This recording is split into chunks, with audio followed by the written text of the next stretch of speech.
And also, our occupation is reigning with Jesus forever. In other words, we're going to be in charge. The Mm. first chapter of the first book of the Bible about humankind, Genesis 1:26 says, let's make man in our image and in our likeness. And then it says, and let them rule.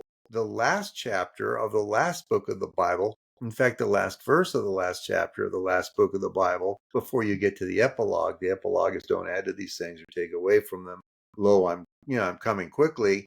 The last chapter of the last verse of the Bible before the epilogue is Revelation 22:5, and they will not need the light of a lamp or the light of the sun, for the Lord will give them light, and they will reign forever and ever. So the first thing we're told about humankind, the very first thing is that you will rule. That's the first thing we know. And the last thing we're told about humankind is you're going to reign forever and ever. In other words, God is putting you in charge of his kingdom, that we're going to reign with Jesus over the kingdom forever and ever and ever.